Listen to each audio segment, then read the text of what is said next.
viewers, welcome to the African News Update on Top Accolade News. The headlines.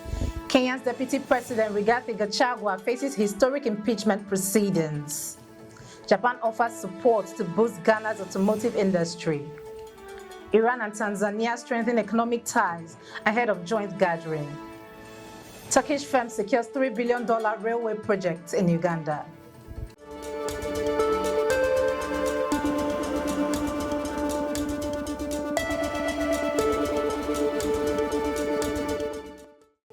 In politics, Kenya's Deputy President Rigathi Gachagua faces historic impeachment proceedings. Kenya's Senate has commenced impeachment hearings against Deputy President Rigathi Gachagua, who was recently impeached by the National Assembly on 11 serious charges: corruption and inciting ethnic hatred. Gachagua, who has denied all allegations, described the impeachment as political lynching amid a backdrop of shifting political alliances following recent youth-led protests against the government. With the Senate's trial underway, Gachagua must defend himself before a vote that could see him become the first deputy president in Kenya's history to be ousted from office through impeachment. Shifting focus to economy, Japan offers support to boost Ghana's automotive industry.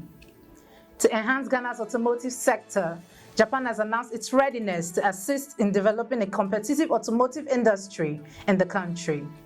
Speaking at the inaugural Japan-Ghana Auto Connect show in Accra, Ghana's potential to become a leader in automotive development in Africa was highlighted. The event, organized by the Paul Company Limited in collaboration with various educational and industrial partners, featured a new agreement aimed at integrating Ghanaian technical institutions with Japanese companies. This collaboration will provide Ghanaian youth with valuable skills and opportunity to work with Japanese firms, further strengthening the bilateral relationship between these two nations. CEO of Dapol Limited emphasized that this initiative could revolutionize automotive training in Ghana, fostering job creation and economic growth. Still in economy, Iran and Tanzania strengthen economic ties ahead of joint gathering. Iran is set to deepen economic partnership with Tanzania as over 50 Iranian companies prepare to participate in a significant joint gathering co-chaired by the Iranian Agricultural Minister and Tanzania's Minister of Industry and Trade. This follows the recent signing of a draft agreement to eliminate double taxation aimed at fostering direct investment and enhancing economic cooperation between the two nations.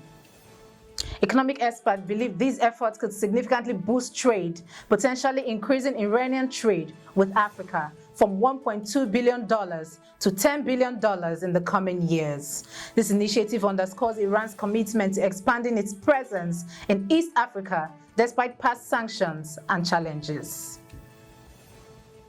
Now in infrastructure, Turkish firm secures $3 billion railway project in Uganda. Turkish contractor has signed a significant $3 billion agreement with Ugandan government to construct a 273-kilometer railway line from Malaba to Kampala. This electrified standard gauge railway will facilitate trade speed from up to 120 km per hour and include a terminal, 2 major stations, 4 medium stations, and multiple freight facilities with a capacity to handle 25 million tons of cargo annually. The partnership aims to enhance transportation links between Uganda and Kenya, boosting regional trade and connectivity. You are watching the African News Update on Top Accolade News. Do stay with us. Still to come.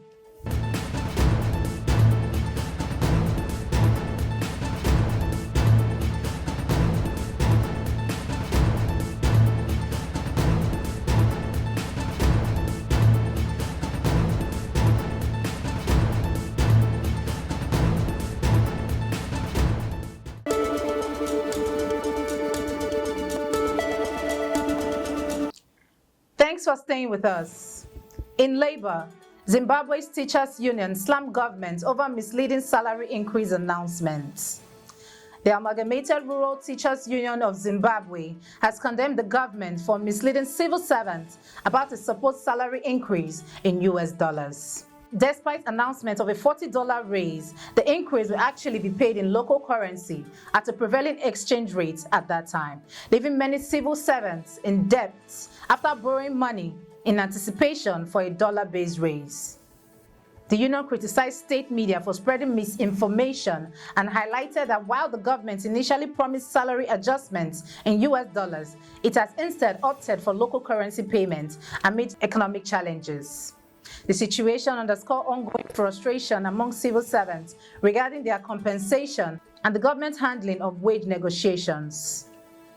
In energy, Uganda and Kenya strengthen energy ties with direct petroleum imports. Uganda's Minister of Energy recently met with Kenya's Energy Minister to discuss the importation of refined petroleum products from Uganda. This meeting follows the successful launch of direct import by the Ugandan National Oil Company through Kenya's Mombasa ports. Uganda's minister emphasized the importance of maintaining a strong partnership between the two nations to ensure a secure supply of petroleum products.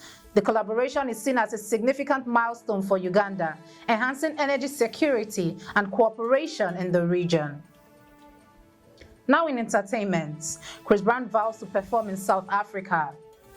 American singer Chris Brown is determined to proceed with his upcoming concerts in South Africa on December 14th and 15th, despite significant backlash from women's rights group Women for Change.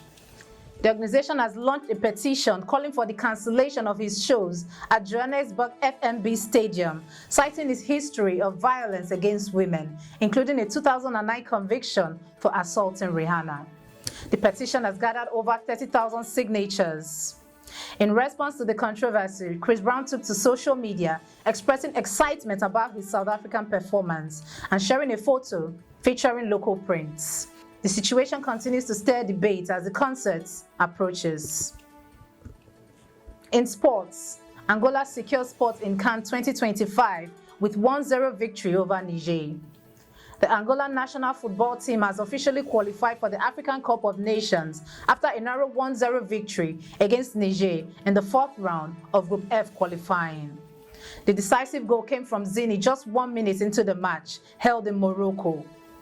This win solidifies Angola's position at the top of Group F with a total of 12 points, following previous victories against Niger, Ghana, and Sudan. Angola's strong performance throughout the qualifying rounds has earned them a spot in the upcoming tournaments, showcasing their growing presence in African football.